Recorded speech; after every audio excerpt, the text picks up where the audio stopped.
اعوذ باللہ السمیع العلیم من الشیطان الرجیم بسم اللہ الرحمن الرحیم رب ادخلنی مدخل صدق واخرجنی مخرج صدق واجعل لی من لدنک سلطانا نصیرا سبحان ربک رب العزۃ عما یصفون وسلام علی المرسلین والحمد للہ رب العالمین۔ خادم حضرات، آج کا موضوع اس لحاظ سے بہت دلچسپ ہے کہ جب بھی ہم کسی انسٹیٹیوشن کو پرکھتے ہیں تو پہلے خیال آتا ہے کہ یہ انسٹیٹیوشن پیدا کیسے ہوا، کہاں سے ہوا، کیسے اس کو پذیرائی ملی، کیسے کتاب علم کا حصہ بنا، کیسے احساس انسان میں اترا ڈھلا۔ خادم حضرات، نسائی ایک حدیث ہے، ابن ماجہ کی بھی وہی حدیث ہے۔ میں نے بہت ساری چیزیں پڑھی، بہت ساری چیزوں کی لطافت رہ گئی، بہت سارے کھانوں کے ذائقے رہ جاتے ہیں اور آدمی ان کو یاد کرتا ہے مدت سے، مگر جب سے یہ میں نے حدیث دیکھی ہے میرے دل سے لذت نہیں جاتی اس حدیث کے جملوں کی۔ اور صحیح ہے کہ رسول اکرم صلی اللہ علیہ وسلم کے بارے میں کہا گیا کہ جوامع الکلم ہے۔ قلم اور کلام یہ دو علیحدہ چیزیں ہیں، مگر بہت ساری کلمیت ہونے کے باوجود کلام میں بلاغت نہیں آتی، فصاحت نہیں آتی۔ بڑے بڑے دانشور، بڑے بڑے عالم، بڑے بڑے پی ایچ ڈی، بہت پڑھے لکھے ہوتے ہیں مگر کلام میں بلاغت نہیں آتی۔ تو مجھے یاد ہے کہ ایک دفعہ رسول اکرم صلی اللہ علیہ وسلم خیبر کے دروازے کے سامنے آئے تو ایک جملہ کا یقین جانو کہ اس جملے کی لذت کبھی میرے ذہن سے گئی نہیں۔ ایسی سرزنش، ایسی فہمائش، ایسا حسن تکلم کہ حضور نے فرمایا بڑا چھوٹا سا جملہ ہے، بہت غور کرو گے تو پھر آپ اس جملے کا مزہ پاؤ گے۔ فرمایا بری ہے ڈرائے گیوں کی سحر۔ چھوٹا سا جملہ۔ جب خیبر کے سامنے، یہودیوں کے دروازے کے سامنے اترے اور صبح اٹھے تو آپ نے فرمایا بری ہے ڈرائے گیوں کی سحر۔ اتنا کمپلیٹ اور اتنا مختصر جملہ۔ اور خادم حضرات، جب انسان کا ذکر ہوا تو آپ نے فرمایا کہ تمام بنی آدم خطا کار ہیں، تمام بنی آدم خطا کار ہیں، مگر سب سے اچھا خطا کار وہ ہے جو توبہ کرتا۔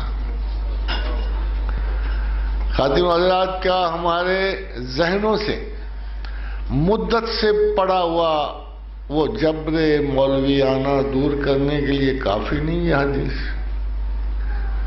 وہ یہ اتنا بوجھ ڈال دیتے ہیں گلٹ کرا، کرمنالٹی کا، کہ انسان ایک چھوٹی سی خطا کر کے بھی کتنے مایوس حالات سے گزرتا ہے، کتنی اداس راتوں سے گزرتا ہے، کتنی متردد صبحوں سے نکلتا ہے۔ کیا اس کے لیے یہ حدیث کافی نہیں کہ تمام بنی آدم خطا کار ہیں مگر سب سے اچھا خطا کار وہ ہے جو توبہ کرتا ہے؟ خادم حضرات، توبہ ہے کیا؟ اس کا انسٹیٹیوشن کیا ہے؟ یہ میرا ہے، آپ کا ہے، کس کا ہے؟ تعصف کو رنگ دینا توبہ ہے۔ تعصف کا کچھ نکاس، کچھ شرمندگی، کچھ عذر چاہیے۔ غالباً یہ عذر، یہ معافات کی جو عمل ہے، اس کے کسی بھی بیرونی پیرائے کو توبہ کہتے ہیں، مگر یہ آیا کہاں سے؟ تو خادم حضرات، بڑی پرانی بات ہے۔ عبدالآباد میں آدم علیہ السلام جب ڈکلیئر ہو گئے، علم کی بنیاد پہ ڈکلیئر کر دیے گئے کہ یہ خلیفۃ اللہ فی الزمین اور فی الآسمان ہے، یہی وہ نائب سلطنت ہیں، تو پھر آپ کو پتہ ہے جس کے پاس کچھ اقتدار ہو، جس کے پاس کوئی تھوڑی سی عزت و منزلت آئے، اس کے حریث بھی بڑے ہوتے ہیں۔ تو شیطان نے زور لگایا، بہت ساری اور مخلوقات نے بھی چاہا ہوگا یہ کہاں سے کہاں آ گیا ہے، یہ مٹی سا خاک کا ایک تودا، وَأَنبَتْنَا فِي الْأَرْضِ، جسے زمین سے اگایا گیا ہو۔ یہ ناگہاں کیا بات ہوئی کہ یہ ہم پر آسمانی مخلوق پہ غالب آ گیا؟ اور اللہ تعالیٰ نے اس کے حق میں فتویٰ دے دیا کہ خلیفۃ اللہ فی الارض ہے۔ پھر اعتراضات ہوئے، علمی مقابلہ ہوا، وَعَلَّمَ آدَمَ الْأَسْمَاءَ كُلَّهَا ثُمَّ عَرَضَهُمْ عَلَى الْمَلَائِكَةِ فَقَالَ أَنبِئُونِي بِأَسْمَاءِ هَؤُلَاءِ إِن كُنتُمْ صَادِقِينَ۔ مقابلے میں بیٹھا آدم بیچارہ، بڑے پرانے حریفوں کے زمانے میں بیٹھا، وہ 10-20 ہزار گزر گئے تختی لکھنے میں۔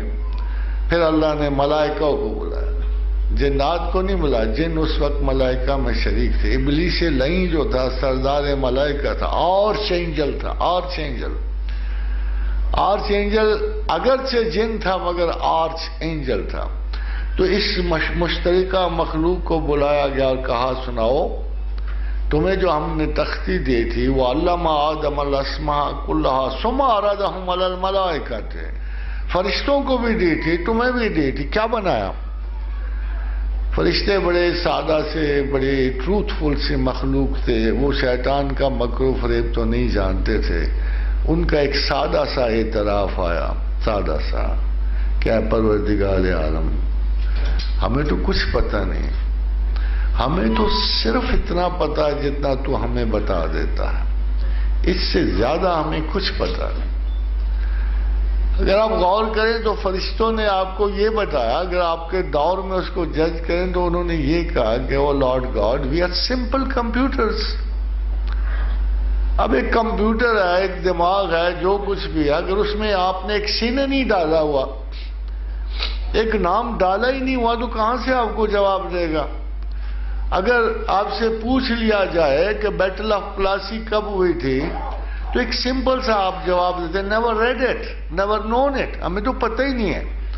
ہاں جو ہسٹری کا کوئی اسٹوڈنٹ ہوگا وہ اٹھ کے جواب دے دے گا کہ جی یہ سن تھا بیٹل آف پلاسی کا، مگر جس نے اپنے ذہن میں نہیں ڈالا ہوا وہ کبھی جواب نہیں دے سکتا۔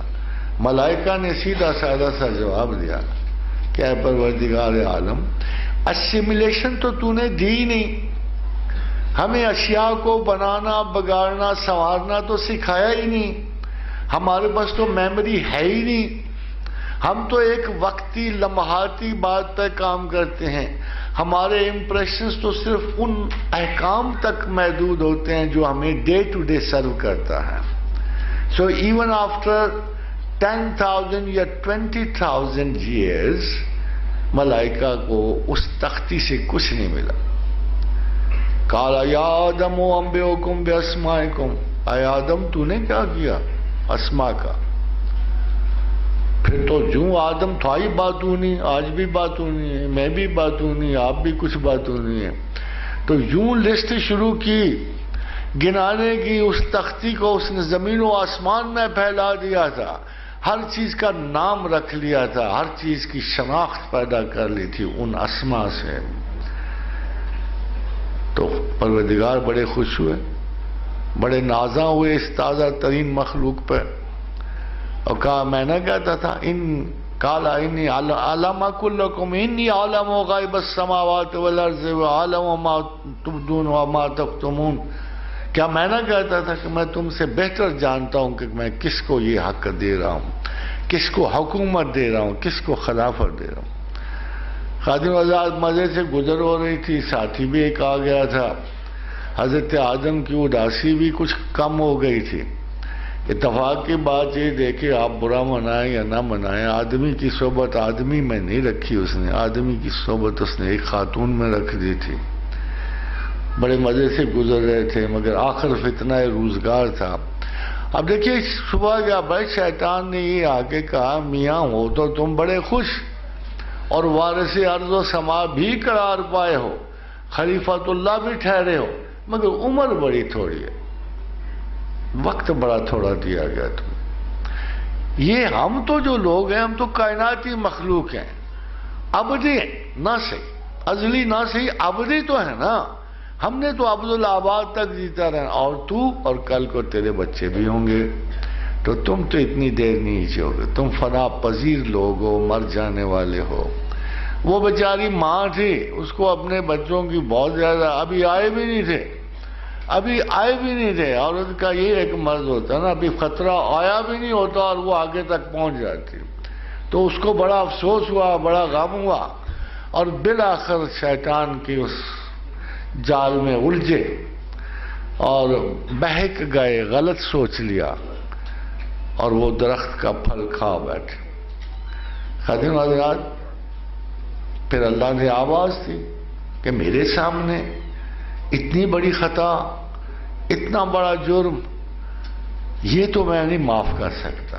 آدم روتے رہے، کہتے ہیں برسوں روئے رہے، صدیوں روتے رہے غم و الم کے، مگر کوئی طریقہ نہیں پتا تھا اللہ کو راضی کرنے کا، کچھ پتا نہیں تھا کہ اب میں واپس کیسے جاؤں، کیسے میں خدا کو اپناؤں، پھر کیسے اللہ کو راضی کروں۔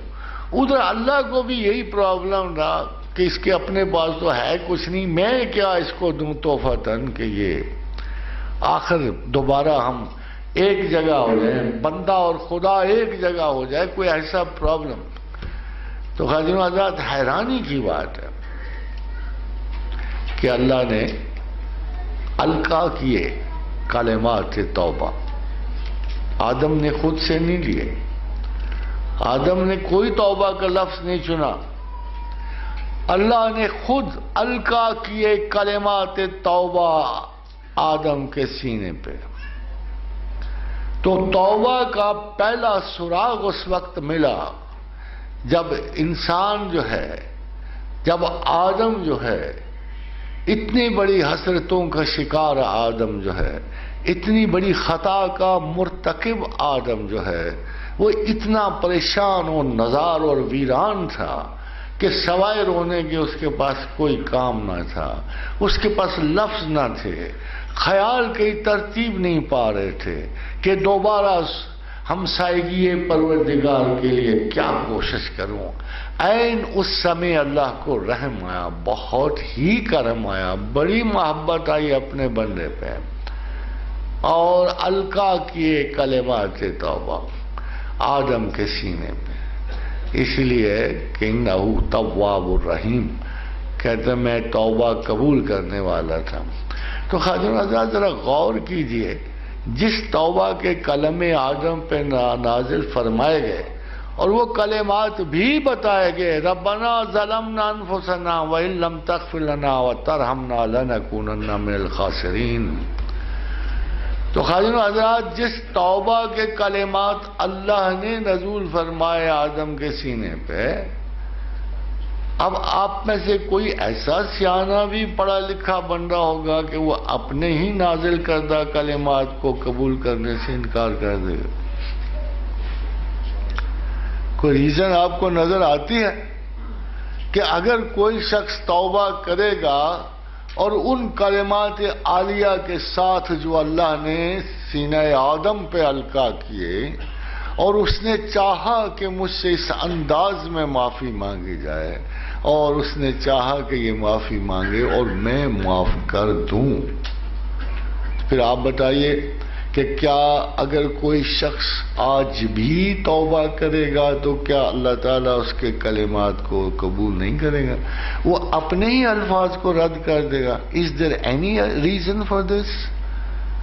ایسی کوئی وجہ موجود ہے کہ آپ توبہ سے شرمسار ہو جائیں؟ ایسی کوئی وجہ یہ ہے کہ آپ تعسف کے ان کلمات کو جو اللہ نے آپ کی زبان میں ڈال دیے، اگر وہ کہے جائیں، کیا اس میں کوئی گرامیٹیکل غلطی ہوگی؟ آپ کا کیا خیال ہے؟ وہ جملہ جو اللہ نے سینہ آدم پہ القا کیا، کیا اس میں کوئی گرامیٹیکل غلطی ہوگی؟ کو اللہ نے ہاف چھوڑ دیا ہوگا اس کو، یا اللہ کی مرضی ہوگی کہ مزید 4-5 شروں کے ساتھ یہ جملہ بولا جائے؟ سادہ سے تو جملہ تھا، ربنا ظلمنا انفسنا وان لم تغفر لنا وترحمنا لنکونن من الخاسرین۔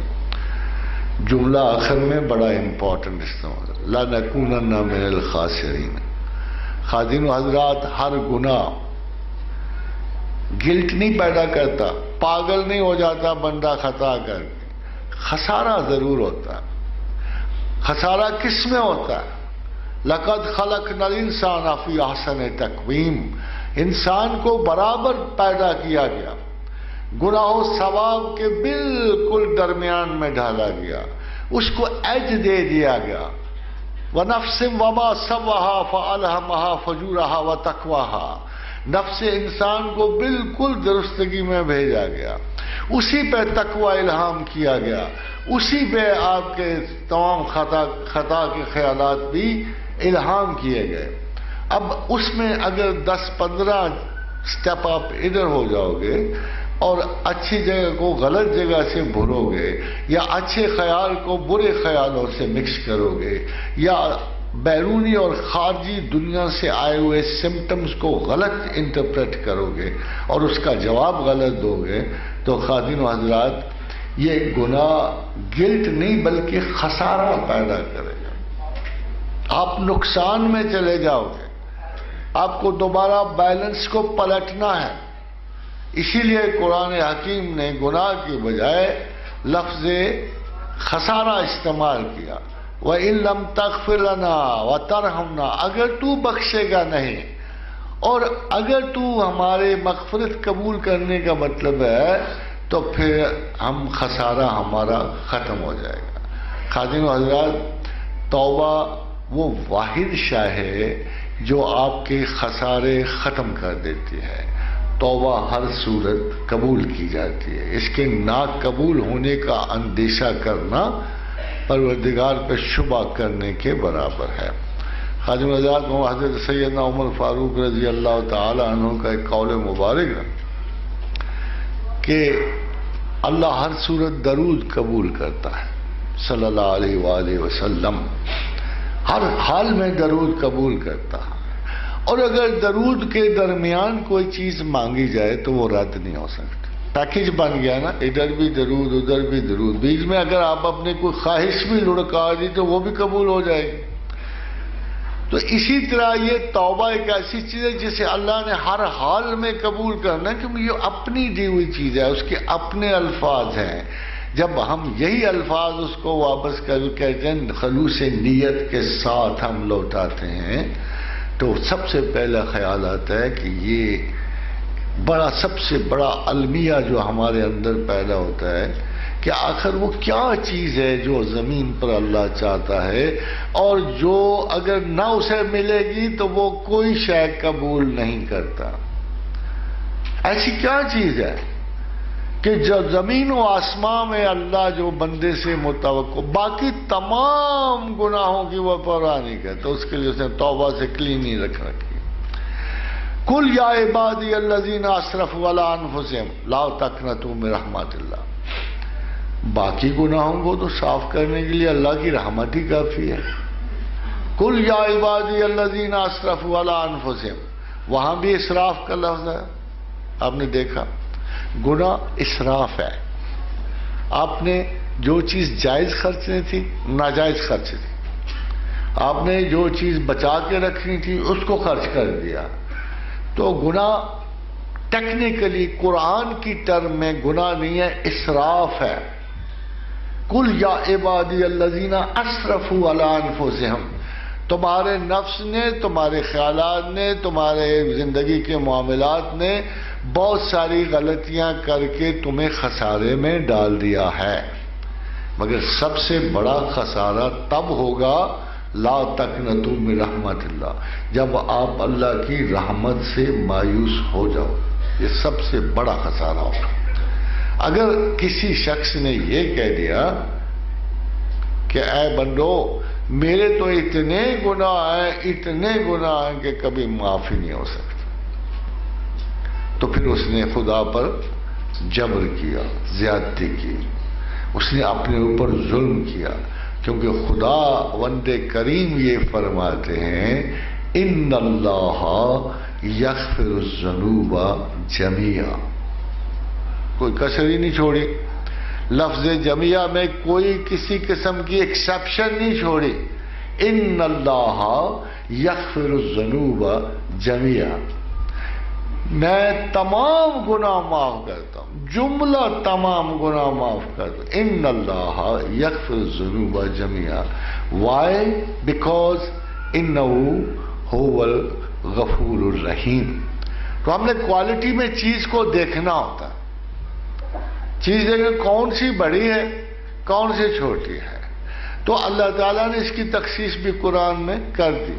99 اسماء ہوں گے، 100 اسماء ہوں گے اللہ کے، 4,500 اسماء بھی قرآن میں تراکیب کے ساتھ درج ہیں.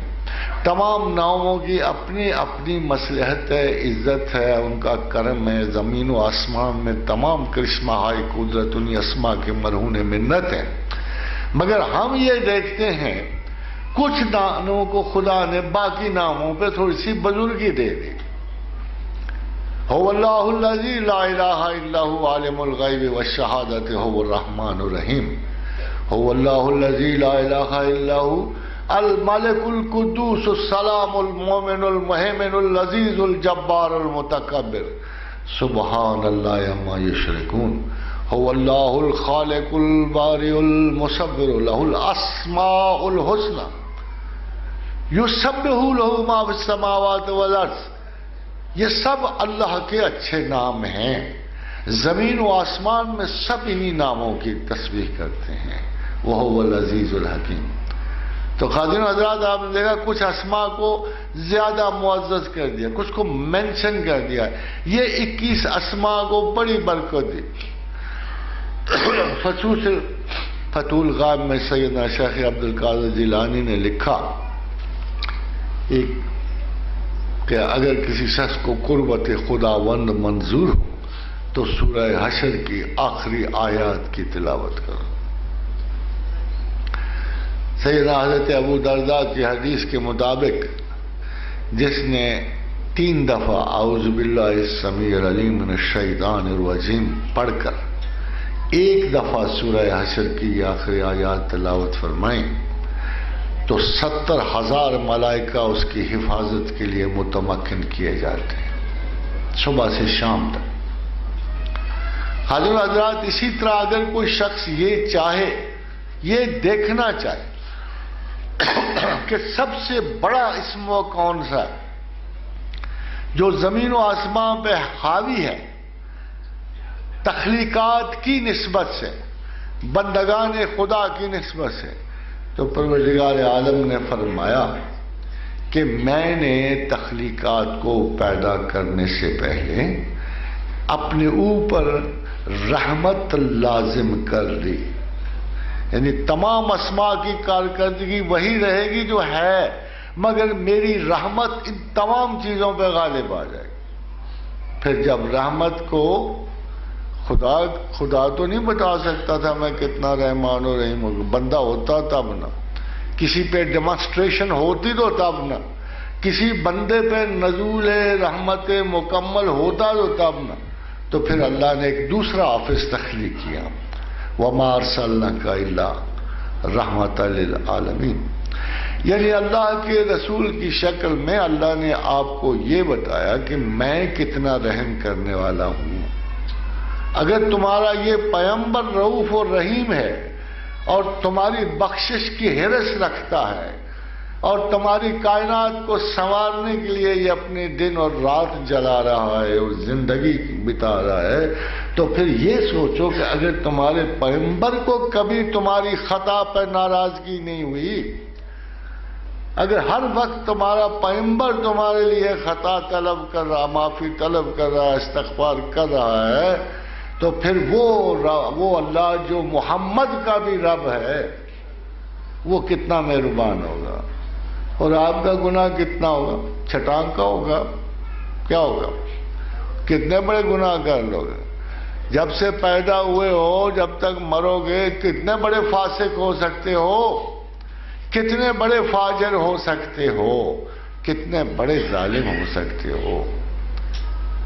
ایک شرط ہی ہے نا، ایک شرط ہے، اور شرط وہی ہے جو اللہ نے کہا لا تقنطوا من رحمت اللہ، کہ کسی بھی گناہ کے سرزد ہونے کے بعد ایک رجت چاہیے.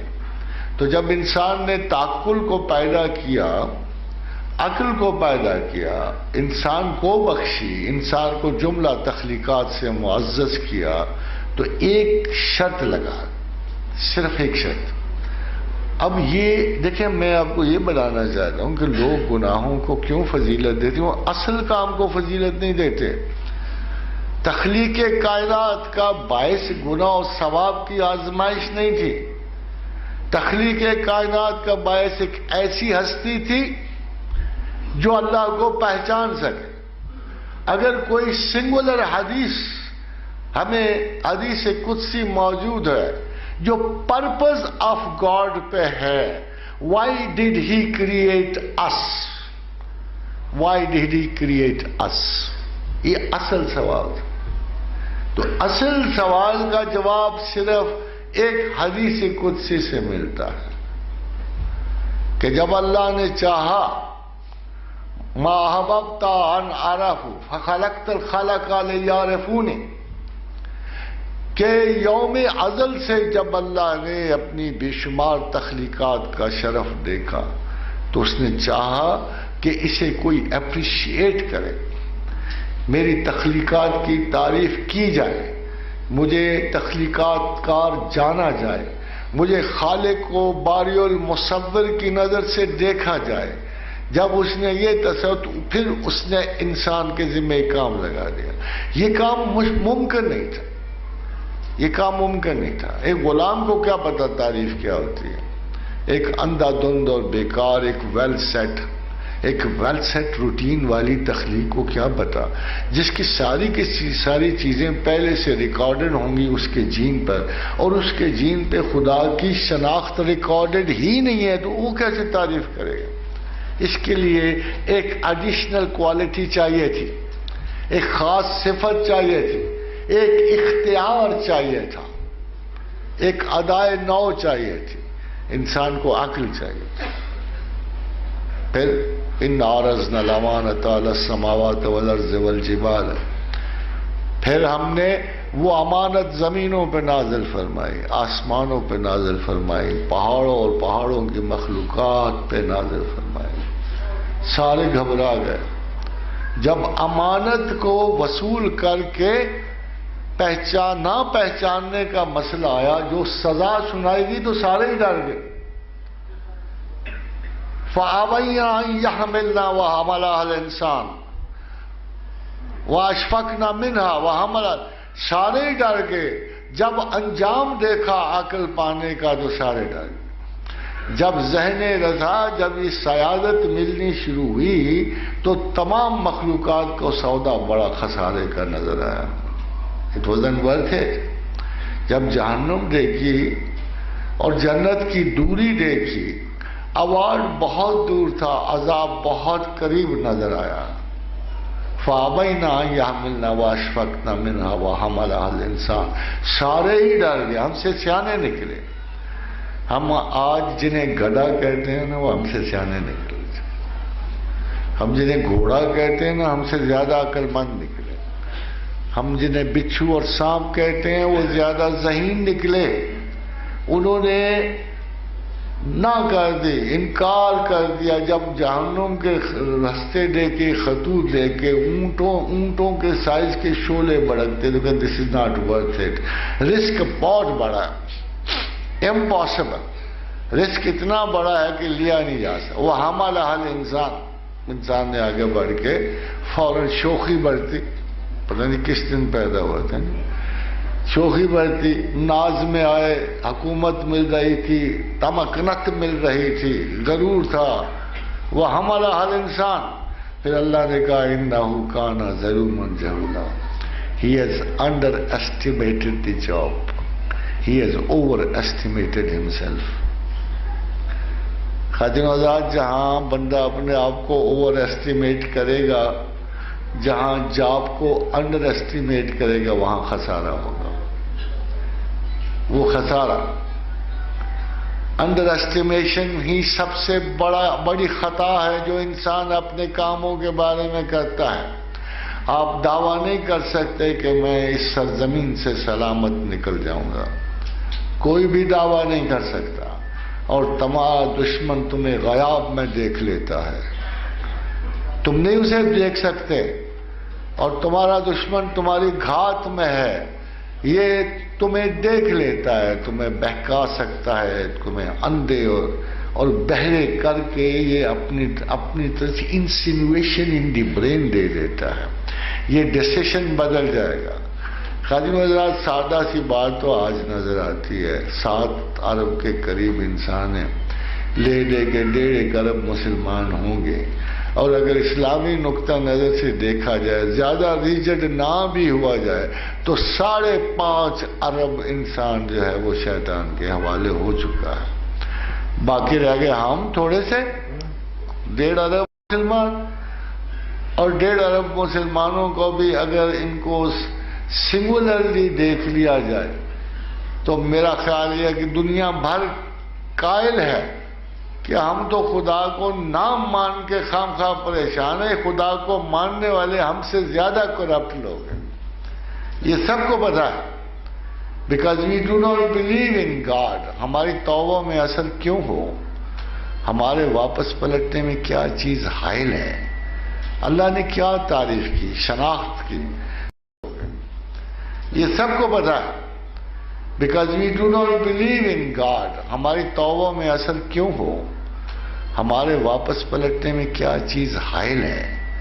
اللہ نے کیا تعریف کی، شناخت کی۔ شناخت کی سب پیغمبروں کے ذمے صرف ایک کام تھا، ایک کام، سب پیغمبر یہ کرتے تھے۔ تمام قرآن دیکھ لیجئے، پیغمبروں میں ایک صفت بار بار شمار کی گئی ہے، انہو اواب حلیم، توبہ کرنے والا تھا، واپس مڑنے والا تھا، حلیم التبع تھے۔ خادم حضرات، توبہ رجت کا نام ہے، مرکزی حیثیت کو پلٹنے کا نام ہے۔ شکست خوردگی ہو یا فتح، دونوں صورتوں میں واپس آنے کو توبہ کہتے ہیں، اور توبہ جتنی جلدی ہوگی اتنا اس شخص کے لیے مقام مغفرت اور عزت کا باعث ہے۔ یہ تمام فیصلہ ٹائمنگ پہ ہوتا ہے۔ جب یہ کہا جائے کہ انہو اواب حلیم، کہ تمام پیغمبر واپس لوٹنے والے تھے، جلدی جلدی لوٹنے والے تھے، اور حلیم التبع تھے، تو جتنا فاصلہ آپ کی توبہ میں ہوتا ہے اور خسارے میں ہوتا ہے، جتنی جلدی واپسی ہوتی ہے اتنی جلدی آپ کو انعام ہوتا ہے، اتنی جلدی آپ کے بیلنسز کلیئر ہو جاتے ہیں، اتنی جلدی آپ کا خسارہ پورا ہو جاتا ہے۔ اس لیے پہلی جو ڈائریکٹ نصیحت ہوتی ہے کہ کبھی بھی اپنے سیلف کو اسراف پر اڑنے نہ دیں۔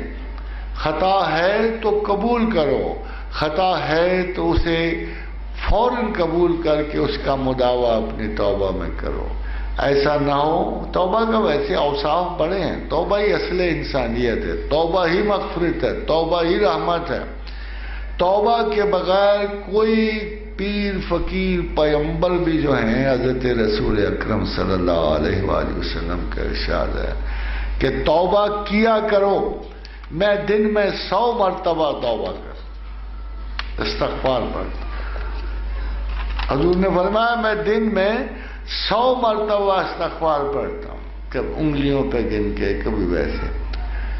جب میرا پیغمبر جو ہے اتنی عظمت کے باوجود، پوری رحمت کے مالک ہونے کے باوجود، اللہ کے رسول کا ارشاد ہے، بخاری کی حدیث ہے، واللہ موتی وانا قاسم، واللہ موتی وانا قاسم، اللہ عطا کرنے والا اور میں بانٹنے والا۔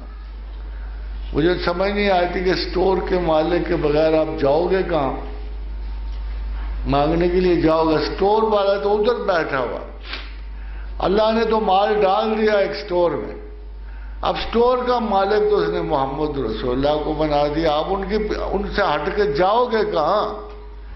واللہ موتی، حضور نے فرمایا اللہ عطا کرنے والا ہے، وانا قاسم، میں بانٹنے والا ہوں۔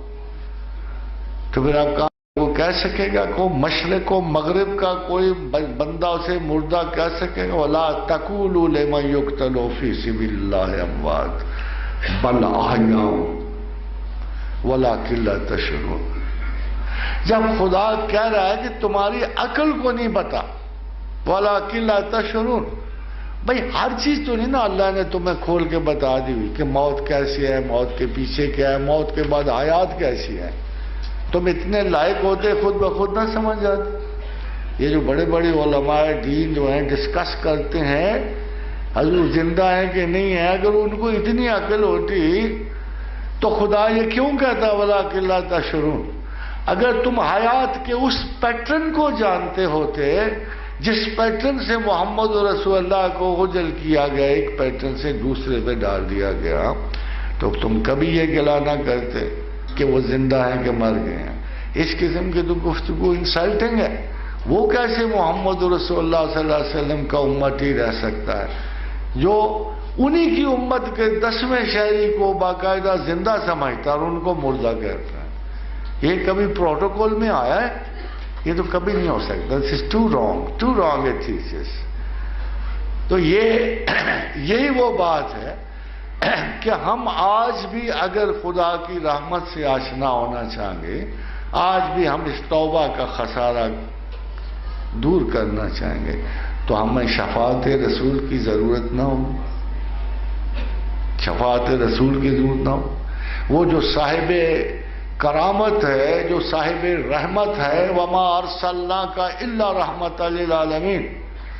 ذرا دیکھو نا قرآن کی ڈکشن کیسی عجیب سی ہے. ادھر کہہ رہا ہے الحمدللہ رب العالمین، ادھر کہہ رہا ہے وَمَا أَرْسَلْنَاكَ إِلَّا رَحْمَةً لِلْعَالَمِينَ. رب العالمین وہی ہے نا، رحمت العالمین ادھر ہی ہوگا نا جہاں رب العالمین ہوگا. عالمین کا لفظ تو ایک ہی ہے نا دونوں سے. یہ رب العالمین ہے، وہ رحمت للعالمین ہے. ہاں احتیاط اس میں ہے کہ وہ مالک نہیں ہے،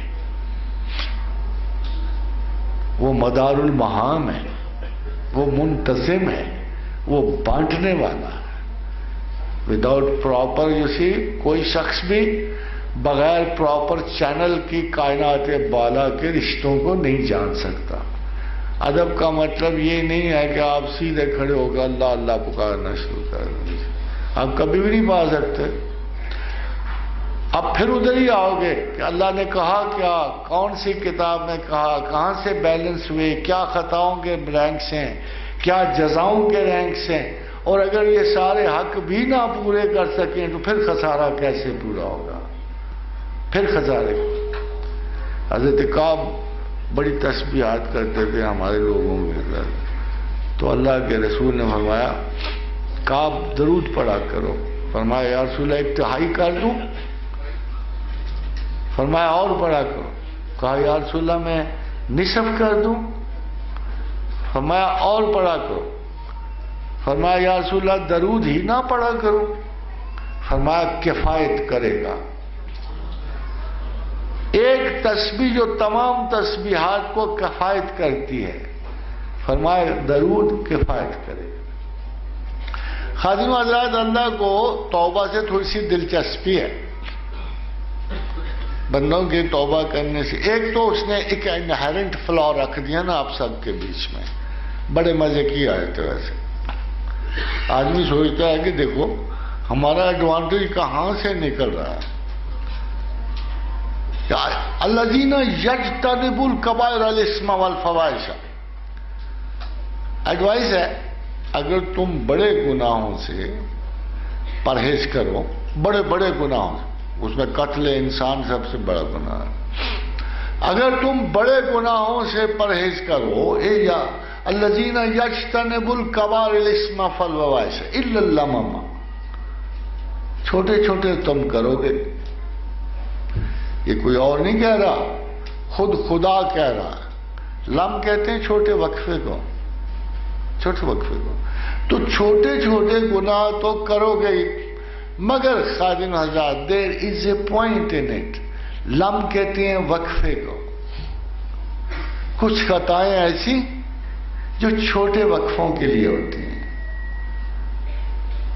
پھر آگے دوسری آیت جوڑ لو نا آپ تو بالکل صاف پتہ لگتا ہے کہ گناہ کبیرہ کیا اور صغیرہ ہے. وَلَمْ يَسِّرُوا عَلَىٰ أَنفُسِهِمْ، اور اگر اصرار نہ کرو اپنے نفس کی حالت پر. میرے شیخ سیدنا علی بن عثمان حجویری کا ارشاد گرامی ہے کہ ایک ولی سے بھی 70 مرتبہ گناہ کبیرہ سرزد ہو سکتے ہیں. اگر اتنا بڑا قطب الاقطاب علم و حکمت و منطق کا اتنا بڑا استاد اگر یہ شخص کہہ سکتا ہے تو اسے کیا مراد ہے؟ کیا اجازت دے رہے ہیں لوگوں کو خطا کی؟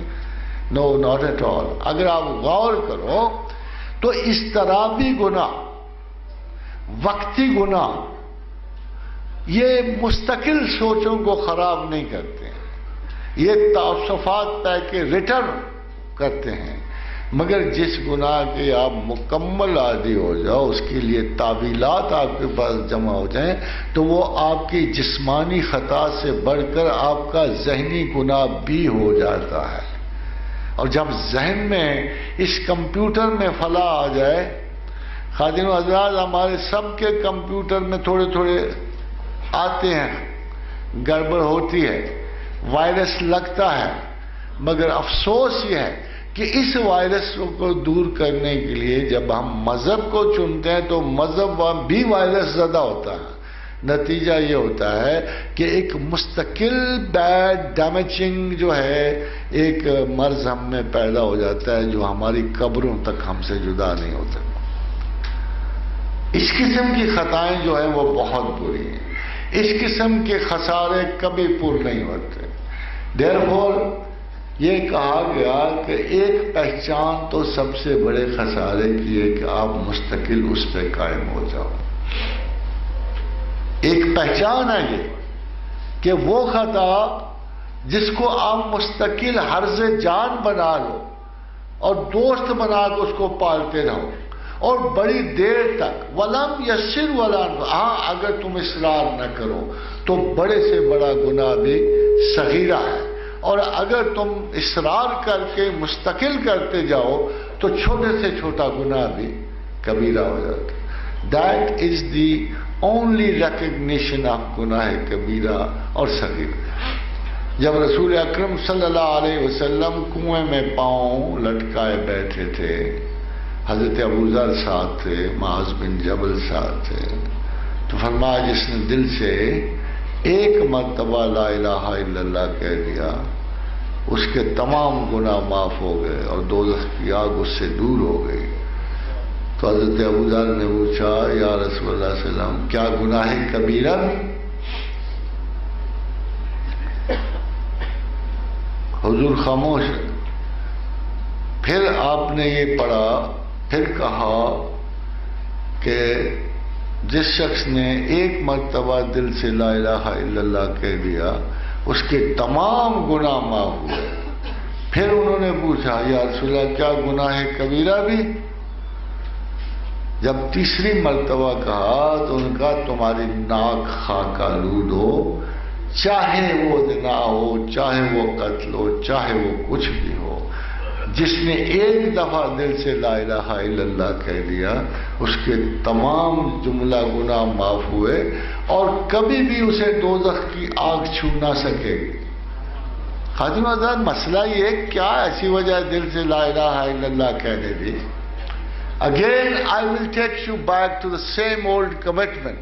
اللہ کے لیے آپ کی پوری زندگی میں صرف ایک چیز امپورٹنٹ ہے، ایک چیز، اور وہ ایک چیز کا معاوضہ لینا چاہتا ہے جو اس نے آپ کو دی ہے، وہ عقل ہے. اِنَّا عَرَضْنَا الْأَمَانَةَ عَلَى السَّمَاوَاتِ وَالْأَرْضِ وَالْجِبَالِ. جب اس نے یہ امانت پیش کی فَأَبَيْنَ أَن يَحْمِلْنَا وَأَشْفَقْنَ مِنْهَا، تو سارے ڈر گئے، کسی نے یہ نعمت نہیں اٹھائی. وَحَمَلَهَا الْإِنسَانُ، اور انسان نے اٹھا لی، یہ عقل انسان نے اٹھا لی. اللہ نے اس امانت سے جواب لینا. خادم حضرات پہلی بات تو یہ، آپ میں سے کون اپنی عقل کو امانت سمجھتے؟ آپ تو اس کو ملکیت سمجھتے، آپ تو اس کو میری عقل کہتے ہو، میرا خیال کہتے ہو، میرا دماغ کہتے ہو، میری فضیلت ہے وہ، میں سوچتا ہوں، میں یہ چاہتا ہوں، میں یہ کہتا ہوں. مگر خدا کی دی ہوئی اس امانت کو، کبھی امانت بھی پاس رکھنے کو ہوتی ہے، بیسیکلی تو اس کو لوٹایا جانا ہے. پھر اس کے لوٹائے جانے میں فرض کون سا حائل ہے؟ فرض ایک ہی حائل ہے، وہ جو قبر کے شروع میں پوچھا جاتا ہے، جب دو گیلیکسیز نظر آ رہی ہوتی ہیں نا، ایک طرف انتہا درجے کی خوبصورت گیلیکسیاں جو ہیں نظر آ رہی، دوسری طرف عذاب کی گیلیکسیاں، تو ایک کوڈ ورڈ میں آپ سے جواب لیا جائے گا، وہ جو عقل دی تھی میاں، اس کے سہارے تم نے ایک چیز کو پہچاننا تھا، ایک چیز کو، وہ اللہ کی ذات ہے۔ کیا زمین سے گزر کے عیش و عشرت کے بعد، تمام اچھے اچھے خوراک کھانے کے بعد، سیر و سیاحت کے بعد، بیوی بچوں اور مردوں سے اختلاط کے بعد، اصول شہوانیت اور نفسانیت پورے کرنے کے بعد، اور باقی تو چھوڑو نا، میرے سوال کا جواب لائے ہو؟ چھوٹا سا سوال، مر ربوں کا، تمہارا رب کون تھا؟ کون تھا تمہارا رب؟ زندگی میں کبھی سوچا کہ میرا رب کون تھا؟ زندگی میں کبھی تکلیف و تکلف فرمایا کہ اپنے اللہ کو پہچان کے چلوں؟ کبھی خیال آیا کہ میرا بھی ہے؟ حضرت جن کو خیال آتا ہے ان کے بارے میں آپ کو ایک حدیث ضرور سناؤں گا کہ رسول اکرم صلی اللہ علیہ وسلم اپنے اصحاب کے ساتھ بیٹھے تھے بڑے احترام کے ساتھ، تو حضور نے فرمایا، تو ایک صحابی نے عرض کیا، یا رسول اللہ، ہم تک آپ کی تعلیمات پہنچی ہیں، ہم کبھی گناہ نہیں کریں گے۔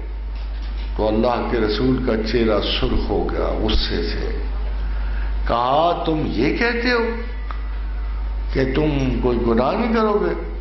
تو پھر اللہ تمہیں زمین سے اکھاڑ دے گا، زمین سے برباد کر دے گا، تمہیں مٹا دے گا، اور پھر نئے لوگ لائے گا، اور وہ نئے لوگ جو ہیں وہ گناہ کریں گے اور اللہ سے بخشش چاہیں گے، اور خدا ان کو بخشنے میں زیادہ خوشی محسوس کرے گا نسبتاً تم جیسے متقیوں کو دیکھنے میں۔ خادم حضرات، یہ ہے فلسفہ جو اللہ کی طرف سے آتا، اور ہمارے مدرسوں سے جو فلسفہ نکلتا ہے وہ ذرا ڈفرینٹ ہوتا ہے۔ یہاں عذاب و ثواب کی کڑی شکنجے لگے ہوئے ہیں، ہر بچہ، ہر بڑا، ہر عورت جاتی ان میں پہلے اس کو جکڑے جاتے ہیں، پھر اس کے اعضاء کھینچے جاتے ہیں، پھر اسے توق پہنائے جاتے ہیں، پھر اسے جہنم میں اب تک کیا کیا رتبے دیے جاتے ہیں، اور مقدس صاحب آپ ایک پاسے بیٹھے ہوتے ہیں۔ یہ بہت بڑا اختلاف ہے، ہم نے اپنی طرف سے کوئی چیز انٹرپریٹ نہیں کرنی ہوتی، مگر فرض کرو جیسے میں یہ دیکھو صحیح مسلم کی حدیث بھی چھوٹی سی نہیں ہے نا، اب اگر یہ حدیث سنا دو بعض لوگوں کو کہیں گے یہ حدیث غلط ہے، دوسری بخاری میں سے نکال دو کہیں گے یہ بھی حدیث غلط ہے، اپنی مرضی کے خلاف تو حدیث سننی نہیں نا انہوں نے، اپنی مرضی کے خلاف۔ سب سے بڑا جو حاضر حضرات اس وقت کی مصیبت ہے، ہر آدمی قرآن و حدیث سے وہ حصہ چنتا ہے جو اسے سوٹ کرتا ہے، وہ حصہ۔ عورت کو کہنا بھائی تو وہ کرنا جو اللہ تعالیٰ نے تجھے کہا ہے مرد کے بارے میں کرنے، وہی حصہ اسے نہیں آتا ہوگا، مگر اسے اپنے والا حصہ پورا پورا آتا۔ اسی طرح مرد کو کہنا بھائی عورت سے کوئی اچھا سلوک کر، یہ تو کیا کرتا ہے؟ کہتے ہیں نہیں مجھے تو اللہ نے رتبہ دیا، وَلِلرِّجَالِ عَلَيْهِنَّ دَرَجَةٌ، وہ حصہ کبھی نہیں پڑے گا جو عورتوں کے بارے میں ہے۔ یہ کون سا اسلام ہے جس کو ہم پارشلی ٹوٹا ٹوٹا کر کے اپنے اپنے مقاصد کے، آج کل تو نیا فیشن آ گیا، جو کوئی اچھی سی دوائی نکلتی ہے نا، جو کوئی اچھی سی دوائی اس کے اوپر لکھ دیتے ہیں کہ یہ مسنون ہے، یہ حدیث میں آئی ہے، 2-4 چیزوں کے بارے میں حضور صلی اللہ علیہ وسلم نے کہا تھا، مگر پرانے زمانے میں بھی متعدد احادیث ان دوائیوں کے بارے میں لکھی گئی جن کے بارے میں کوئی کہا نہیں گا، مگر ان کو بیچنے کے لیے ایک حدیث احتیاط، ایک حدیث ساتھ احتجاج کر، تاکہ یعنی اللہ کے رسول خانہ کعبہ اور مسجد نبوی سے لے کر دور دراز تک ان کا اسم گرامی بیچا جا رہا ہے، اس کو تجارتاً یوز کیا جا رہا ہے۔ یہ وہی اشراف عرب ہیں جنہوں نے سب سے پہلے روضہ رسول کو مسمار کرنا چاہا۔ آپ کو پتا ہے جن کی اب حکومت ہے، اللہ ان کو عقل دے، سب سے پہلے انہوں نے روضہ رسول کو مسمار کرنا چاہا تھا۔ پھر جب نکل آئے لوگ، مدینہ کے لوگ تو آپ پتہ نا رسول سے بڑی محبت رکھتے تھے صلی اللہ علیہ وسلم، تو جب وہ گھر میں جو چیز بھی تھی، کسی کے پاس چوری تھی، کسی کے پاس ہتھوڑا تھا، کسی کے پاس، سب لے کے نکل آئے اور انہوں نے کہا دیکھو میاں، باقی تم نے جنت بقی اجاڑ دی، ہم نے برا نہیں بنایا، مگر اگر اس گھر کو آنکھ بھی اٹھا کے دیکھو گے تو ہم مدینہ کے سب لوگ قتل ہو جائیں گے مگر تمہیں آگے نہیں بڑھنے۔ خیر غنیمت ہوئی، چھوڑ گئے نام نشان، ورنہ آج آپ ڈھونڈ رہے ہوتے کہ روضہ رسول ادھر تھا یا ادھر تھا، آج آپ ڈھونڈ رہے ہوتے۔ آپ یقین جانیے ایسی سفاکیت تو روح عالم پہ دیکھی نہیں جا سکتی۔ بھائی آپ نے ایک رسم خراب کرنی ہوتی، آپ نے ایک رسم خراب ہو گئی، قبروں کی مٹی پوجی جا رہی ہے، ہمیں بھی دکھ ہے، آپ کو بھی دکھ ہے، تو اس کا مداوع یہ قبر ہی اٹھا دو، صاف کر دو، اللہ اللہ خیر سے۔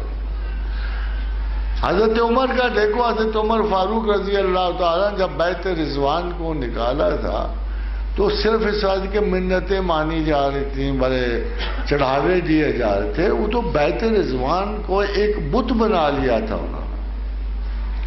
مگر مسلمان کے بارے میں ایک بات یقینی ہے، چاہے وہ ماڑا ہے یا ماٹھا ہے یا کمزور ہے یا اچھا ہے، ایک بات مسلمان کے بارے میں بہت یقینی ہے۔ میں آپ میں سے کسی سے پوچھ رہا ہوں کہ خدا کتنے ہیں، کیا جواب ہو؟ ایک مسلمان کے بارے میں وہ انسائکلوپیڈیا آف ریلیجنز کا مصنف یہ کہتا ہے کہ ایک ایسی چیز ہے مسلمانوں، there is such a geometrical precision about the oneness of God in Islam. No mythology is possible. کہ اسلام کا سب سے بڑا وصف یہ ہے کہ اس میں ایسی، یعنی جس کا کہتے ہیں انتہائی سختی سے نظریہ وحدانیت کی اتنی سختی سے جیومیٹریکل پریسیجن، جس طرح جیومیٹری کی لائنیں پکی ہوتی ہیں نا، اس طرح جمہوریت خدا واحد کی وحدانیت اس طرح سختی سے محافظت کی گئی ہے اس کی کہ کوئی بھی اس میں مائتھولوجی، کوئی بت پرستی ممکن نہیں۔ پھر ہم کاہل کو ہر دوسرے بندے کو بت پرست کہنا شروع کر دیں۔ بھائی یہ اصول طے ہے، غیر بھی تسلیم کرتے ہیں کہ مسلمان کتنا جھوٹا صحیح، کتنا منافق صحیح، کتنا بے ایمان صحیح، جب بھی کسی سے پوچھو گے خدا کتنے ہیں تو ایک ہی جواب دے گا، خدا ایک ہی ہے۔ پھر آپ کو اس سے کیا اختلاف رہ جاتا ہے؟ آپ نیتوں کے دیکھنے والے کون ہوتے ہیں؟ کیوں اتنا زیادہ پریشان ہوتے ہیں؟ تو سب سے حضرت نوح علیہ السلام سارے پیغمبروں کی اپنی اپنی رائے تھی، تو میں ذرا قرآنی آیات پڑھ دوں کہ یہ توبہ کرتا کیا ہے، یہ اتنا نہ۔ تو آپ نے فرمایا فَقُلْتُ اسْتَغْفِرُوا رَبَّكُمْ إِنَّهُ كَانَ غَفَّارًا، لوگو اپنے رب سے استغفار کرو، توبہ کرو، وہ بخشنے والا ہے، خالی بخشنے والا نہیں ہے، دو چار چیزیں اور بھی ہیں۔ یرسل السماء علیکم مدرارا، جب تم ایسے کرو گے وہ کثرت سے تم پہ بارش بھیجے گا۔ یعنی استغفار کا ایک ضمنی فائدہ یہ ہے کہ وہ کثرت سے آپ پر بارشیں بھیجے گا۔ وَيُمْدِدْكُمْ بِأَمْوَالٍ وَبَنِينَ وَيَجْعَلْ لَكُمْ جَنَّاتٍ وَيَجْعَلْ لَكُمْ أَنْهَارًا۔ بڑا سامان کریٹ ہو جاتا ہے بخشش کے بعد کہ نہ صرف وہ اے لوگوں استغفار کرو اپنے رب سے، وہ بخشنے والا ہے، وہ کثرت سے تم پہ بارش بھیجے گا، تمہارے مال اور اولاد میں ترقی دے گا، تمہارے لیے باغات بنائے گا، تمہارے لیے نہریں جاری فرمائے گا۔ خادم حضرات، وجہ صرف ایک ہے، صرف ایک کہ اس نے تمام عقل کی صرف ایک پرائیورٹی رکھی ہے۔ The top priority of the mind is to know your God. اس کے بعد باقی کے سارے کام کرو، کھاؤ پیو، بلکہ اس کے بعد وہ جو اللہ نے کہا الا اللمما، کہیں کہیں تم ضرور خطائیں کرو گے، مگر اگر تم نے ٹاپ پرائیورٹی کو مینٹین کر لیا اپنی اس عقل مختصر سے، اس زندگی مختصر میں، اس لمحہ عارضی میں، اگر آپ یہ پہچان گئے کہ کوئی ہمارا رب ہے اور ہمارے تمام خسارے کو پورا کرنے والا ہے، وَإِن لَمْ تَغْفِرْ لَنَا وَتَرْحَمْنَا لَنَكُونَنَّ مِنَ الْخَاسِرِينَ، اگر ہمیں یقین ہے کہ ہمارا کوئی خسارہ پیچھے پورے کرنے والا ہے تو رب کعبہ کی قسم ہے کہ تم کامیاب ہوگے، تم یقیناً اپنے رب کے حضور سرخرو ہو جاؤ گے۔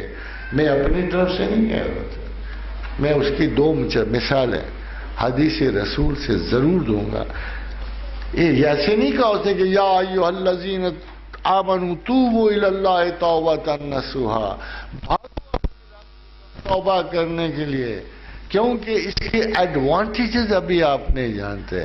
ایک تو یہ بات کہ توبہ کبھی غیر مقبول نہیں ہوگی، ہو ہی نہیں سکتا کہ اپنے کلام کو اللہ خود رد کر دیتا، یا تو منسوخ کر دی جاتی، توبہ کے کلمات منسوخ نہیں ہوئے۔ اللہ کبھی بھی توبہ کو بغیر قبول کیے نہیں چھوڑ سکتا۔ ہاں اس کے اثرات آپ کی زندگی پہ مختلف آ سکتے ہیں۔ حضرت ابن عباس رضی اللہ تعالی عنہ کی روایت ہے کہ جس آدمی نے استغفار کو لازم کر لیا، استغفر اللہ استغفر اللہ استغفر اللہ، ویسے حضور صلی اللہ علیہ وسلم کا اپنا استغفار بھی بہت خوبصورت ہے، رب اغفر لی وتب علی انک انت التواب الرحیم، رب اغفر لی وتب علی انک انت التواب الرحیم، یہ اللہ کے رسول کا اپنا استغفار ہے۔ فرمایا جس آدمی نے استغفار کو لازم کر لیا، اللہ اس کو ہر تنگی سے نکال دے گا، ہر تنگی سے، اس کے ہر غم کو دور کر دے گا، اور اس کو ایسی جگہ سے رزق دے گا جہاں سے اسے وہم و گمان بھی نہیں ہوگا۔ یہ خاطر وقت کی بات ہے، ہم توبہ کرنے کے فوراً ساتھ ہی بیٹھ جاتے ہیں کہ چلو ابھی رزق آ رہا ہوگا، وقت تھوڑا سا تو لگے گا نا۔ جب تک اللہ یہ نہیں دیکھ لیتا کہ تم استغفار میں کتنے اصلی اور کتنے جعلی ہو، تب تک تو نہیں ایشو ہوں گی، مراعات نہیں ایشو ہوں گی، خدا کو دھوکہ نہیں دیا جا سکتا۔ ہاں اگر آپ کا شعار استغفار ہو جائے تو اللہ کا شعار تو رحم و کرم ہے، اس نے تو دینا ہی دینا ہے، ویسے بھی دے رہا ہے، ورنہ دنیا میں کوئی زندہ نہ ہوتا، اگر وہ رب العالمین نہ ہوتا تو کوئی بھی زندہ نہ ہوتا۔ فرمایا، حضرت ابن عمر سے روایت ہے، صحیح مسلم کی حدیث ہے، لوگوں اللہ کے سامنے توبہ کیا کرو، اے لوگوں اللہ کے سامنے توبہ کیا کرو، اس لیے کہ میں خود دن میں 100 مرتبہ اللہ کے سامنے توبہ کرتا ہوں۔ ایک تو اللہ کی سنت یہ ہے کہ وہ توبہ کے لفظ آپ کو سکھا رہا ہے، اور رسول کی سنت یہ کہ دن میں خود 100 مرتبہ۔ پتہ آپ کو بڑے سارے لوگ اٹھ کے کہیں وہ لو جی وہ تو پاک تھے، ان کو توبہ کرنے کی کیا ضرورت ہے؟ یہ حدیث مسلم ہے، حسن ہے، صحیح ہے، اس میں کوئی شک نہیں کہ اللہ کے رسول کیا توبہ کرتے ہوں گے، سوال تو یہ پیدا ہوتا ہے۔ تو بڑا مشہور قول ہے کہ جو چھوٹے لوگوں کی نیکیاں ہیں نا وہ بڑے لوگوں کے گناہ سمجھے جاتے ہیں۔ ہم تو بڑے خوش ہوتے ہیں چھوٹے چھوٹے نئے کام کر کے، مگر بڑے لوگوں کو پوچھو نا تو وہ بڑا برا مناتے ہیں کہ یہ تو عام آتے ہیں، ان کو نیکی کون کہتا ہے۔ لیکن اب میں نے ایک اندھے کو سڑک کے پار کر دیا، میں تو پورا ہفتہ اس کا ذکر کروں گا، میں نے بڑا کمال کیا، بڑی انسانیت کا کام کیا، میں تو بہت اونچا انسان. ایک بڑا آدمی کہے گا وہ نالائق، یہ تو انتہائی معمولی انسانی کام تھا، یہ تو ہر انسان کو کرنا چاہیے چاہے کتنا بھی برا ہو، اس میں کیا ایسی فضیلت ہے کہ تم نے کوئی بڑا کام کر دیا. تو کہتا ہے چھوٹے آدمیوں کے نیکیاں جو ہے نا بڑے آدمیوں کے گناہ ہوتے ہیں. اگر اسی پہ ایک پڑھا لکھا بندہ ناز کر بیٹھے کہ میں نے ایک اندھے کو پڑی سڑک پہ چھوڑ دیا، تو اس سے پوچھا تو جائے گا تیری عقل کام نہیں کرتی؟ Is it something to be proud of؟ اس کے لیے تم عزت طلب کر رہے ہو؟ یہ جو ہر انسان کی خصلت میں ہونا چاہیے تم اس پہ فخر کر رہے ہو، کوئی اس سے بڑا کام کرتے تو مانتے. تو یہ وہ وجہ ہے کہ رسول اکرم صلی اللہ علیہ وسلم فرماتے ہیں کہ ہم 100 مرتبہ میں بھی توبہ کرتا ہوں. کوئی وجہ نہ ہو، فرض کرو کوئی وجہ نہ ہو توبہ مانگنے کی، تو کیا یہ بڑی وجہ نہیں ہے کہ اللہ نے توبہ کو؟ یہ وہ وجہ ہے کہ رسول اکرم صلی اللہ علیہ وسلم فرماتے ہیں کہ ہم 100 مرتبہ میں بھی توبہ کرتا ہوں. کوئی وجہ نہ ہو، فرض کرو کوئی وجہ نہ ہو توبہ مانگنے کی، تو کیا یہ بڑی وجہ نہیں ہے کہ اللہ نے توبہ کو پسند کیا؟ نہیں ہے.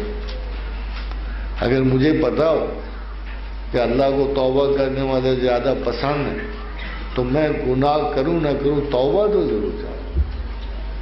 میرے لیے بہت بڑا وسع ہوگا. اس کی وجہ یہ ہے کہ میں نے راضی اس کو کرنا ہے، کسی اور کو نہیں کرنا. میں نے راضی، میں نے تو راضی اللہ کو کرنا. میں تو اس کے قریب ہونے کی خواہش کرنی ہے. میرے دل میں اگر آرزو قربت ہے تو وہ اللہ کی ہے. مجھے گناہ و ثواب سے کوئی تعلق نہیں. جو خدا سے انس رکھتے ہیں وہ کم از کم ان عادات کا شعور رکھتے ہیں جو اللہ کو پسند ہیں، اور چاہتے ہیں کہ کسی نہ کسی طریقے سے خدا کی وہ صفات اپنے اندر پیدا کر. خادم حضرات آپ نے بڑے نام تو سنے ہوں گے، فنا فی الرسول، فنا فی اللہ، فنا. تو بعض اوقات ان لفظوں کی وجہ سے آپ بڑی غلط فہمیوں میں پڑ جاتے. یہ فنا کوئی مرتا نہیں ہے رسول کے اندر جا کر، کوئی اللہ کے رسول اللہ کے اندر مرتا نہیں ہے. فنا فی رسول اور فنا فی اللہ کا سادہ سا مطلب ہے کہ میں اپنی عادات چھوڑ کر رسول کی عادات اختیار کر لوں، اور کوئی نہیں. میں اپنے اندر اللہ کی عادات پیدا کروں. میں جو صبح و شام اسے رحمان و رحیم و کریم کہتا ہوں، تو میرے اندر بھی تو کوئی ایسی صفت پیدا ہو جائے.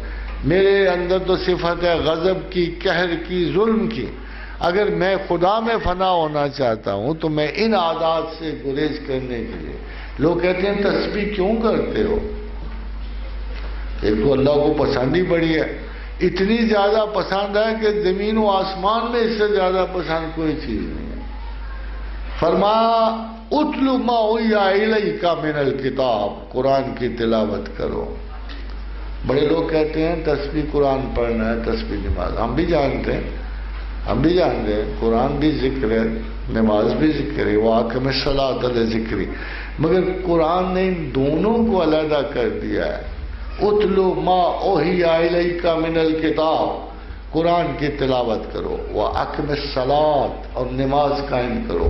ان الصلاۃ تنہی عن الفحشاء والمنکر، یہ تمہیں فحش اور منکر سے روک دیتی ہے. دو چیزیں ہوگی، ولا ذکر اللہ اکبر، مگر ہماری یاد تو بہت بڑی بات ہے. دیکھیے ادھر تین چیزوں کا اکٹھا ذکر کیا ہے.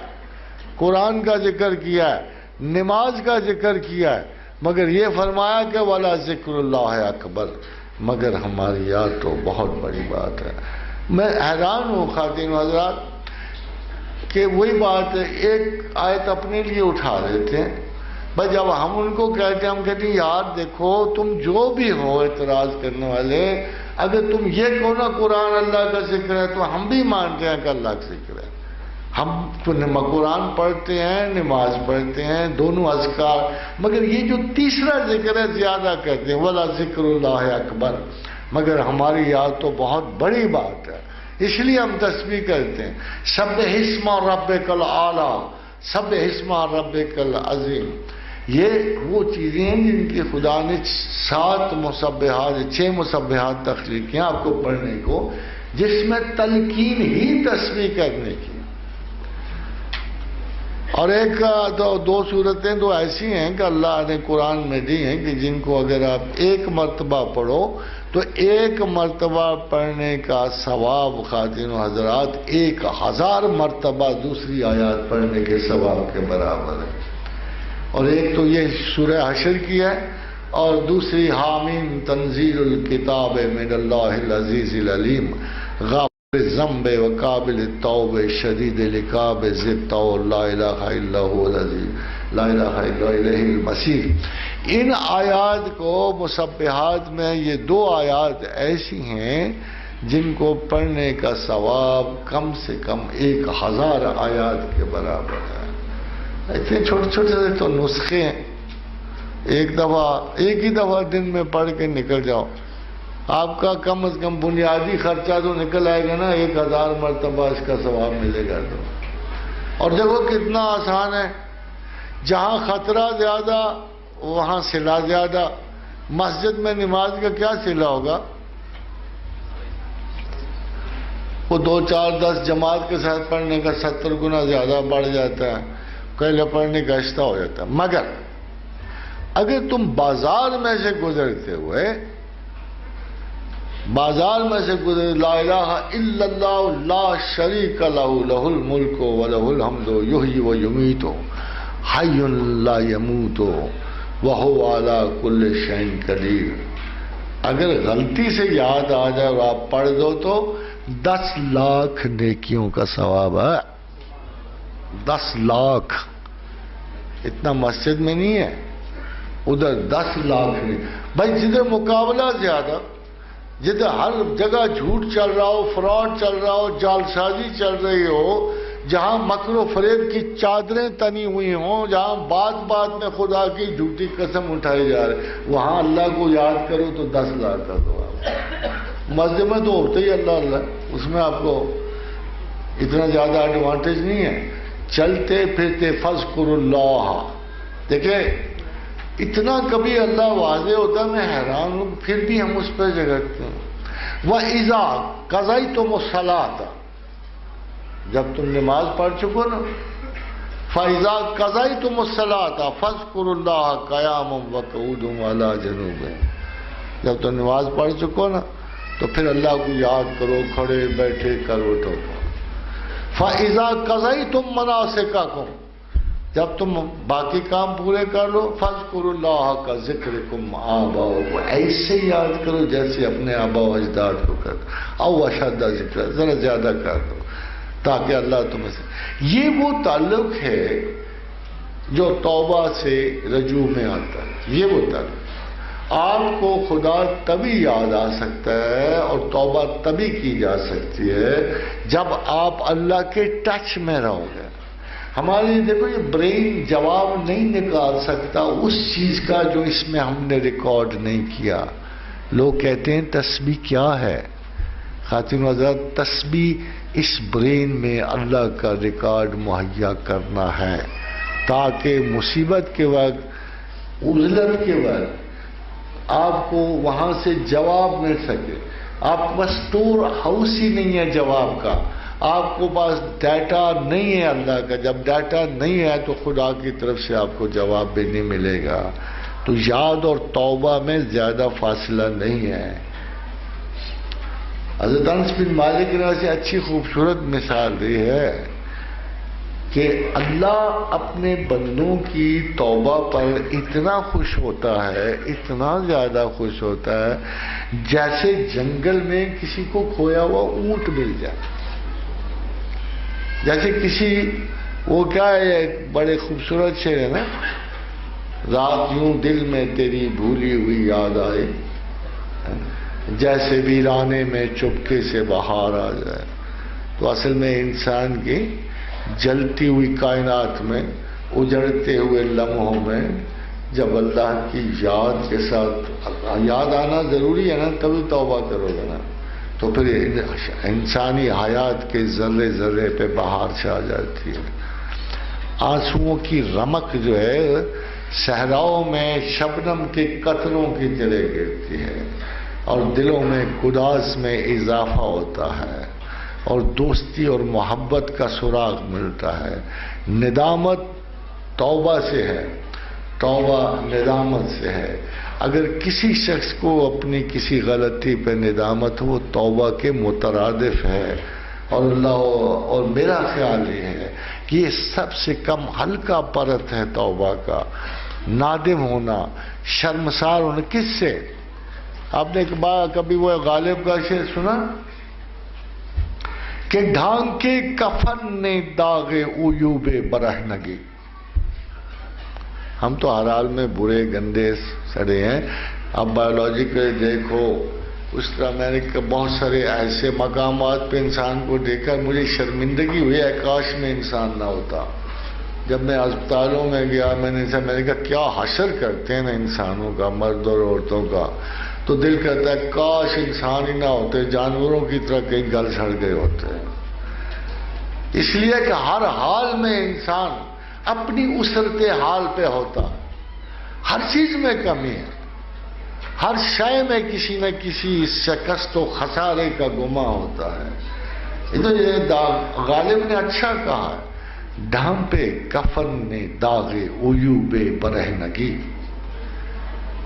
کہ یہ تو اللہ کرے کہ کفن نے ہمارے عیب ڈھانپ لیے، کفن نے ہمارے برہنگی کے داغ ڈھانپ لیے۔ ڈھانپے کفن نے داغ عیوب برہنگی، میں ورنہ ہر لباس میں ننگے وجود تھا، میں ورنہ ہر لباس میں ننگے وجود تھا۔ حاضرین حضرات،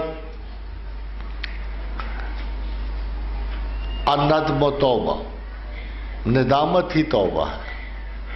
کفارۃ الذنب الندامہ، گناہوں کا کفارہ ہی ندامت ہے۔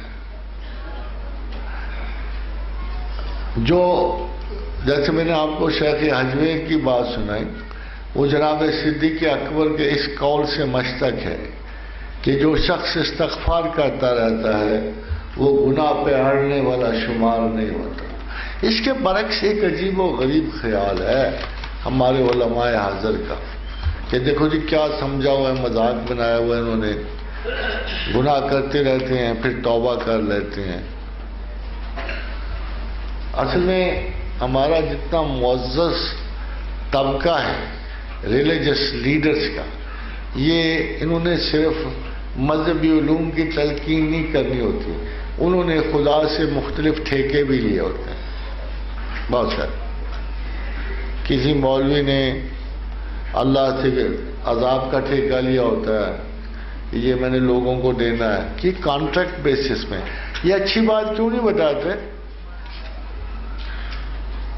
یہ ڈرا ڈرا کے جو مارتے ہیں، اچھا ایک آپ ایک بچے کو انعام دے کے کیوں نہیں سکھاتے؟ ضرور مار مار کے کیوں سکھاتے ہو؟ کوئی ترغیب بھی تو دیکھو۔ اگر گناہ سے عذاب سے ڈراتے رہو گے تو وہ تو کہے گا ایک دن ڈھیٹ ہو ہی جائے گا نا، کہ ٹھیک ہے جی پھر نہیں بخشا ہوتا نہ صحیح، پھر بھائی کوئی ترغیب بھی تو دو نا تھوڑی سی، اور کسی کو کہو تو سی نا بس کوئی بھی گناہ کر لے یار تو مڑ سکتا ہے، واپس آ سکتا ہے، تو کم از کم ایک دروازہ تو ہمہ وقت کھلا رہتا ہے۔ اور تائید ربانی تو مغفرت کے میں جاتی ہے، بخشش میں جاتی ہے، ظلم و ستم میں نہیں جا رہی ہوتی، یا مار پیٹ میں نہیں جا رہی ہوتی۔ جب تک سکرات میں آخری ایک لمحہ باقی ہو، وہ ملٹی سیکنڈز پہ مشتمل ہو، ملٹی سیکنڈز پہ۔ اب تو کون ہو ان کو یار توبہ کے حق میں تو بڑی بڑی باتیں ہیں، اللہ تو ہر وقت ہی توبہ کرتا ہے۔ کہتے ہیں یہ اسرائیلیات ہے، یہ جھوٹ ہے۔ ایک شخص مر گیا، حدیث رسول صلی اللہ علیہ وسلم، اس نے کہا میرے پورے نامہ اعمال میں ایک چھینٹا تک بھی نہیں پڑا کسی نیکی کا، اتنے گناہ۔ اس نے کہا یار بات سنو، مجھے ایسے کرنا، مجھے دفن نہ کرنا، میں پکڑا جاؤں گا، مجھے دفن شفن نہیں کرنا، مجھے آگ لگا کے نا تو ذرا میری خاک جو اس کو ڈیوائیڈ کر دینا، تھوڑی سی بحر الکاہل پہ پھینک دینا، تھوڑی سی اوقیانوس میں پھینک دینا، جو میرے قریب بحیرۃ الروم ہے 2-4 اس میں چھانٹے دے دینا، اور کچھ پہاڑوں پہ پھینک دینا۔ خیر مر گیا تو پروردگار عالم نے ہر چیز کو حکم دیا۔ دس از ویری امپورٹنٹ۔ کوئی آگ سے جلے، پانی میں ڈوبے، مچھلیوں کے پیٹ میں جائے، اللہ تعالیٰ نے حکم دیا ہر چیز کو تو جو حصہ تم نے اس کا لیا واپس کرو۔ پلک جھپکنے کے موصوف حضور اللہ کے سامنے کھڑے تھے تو اللہ نے کہا یہ کیا تو نے عجیب و غریب بات منطق نکال دی کہ تمہارا خیال تھا میں تمہیں واپس نہیں لا سکوں گا، تم نے اپنے آپ کو پانیوں پر پھینک دیا، آگ میں جلا دیا۔ تو اس نے کہا اے میرے مالک و کریم، باقی چیزیں تو بڑی مشتبہ تھیں، ایک مجھے بات کا یقین تھا کہ تو ہے اور تو نے چھڈنا میرا ککھ نہیں۔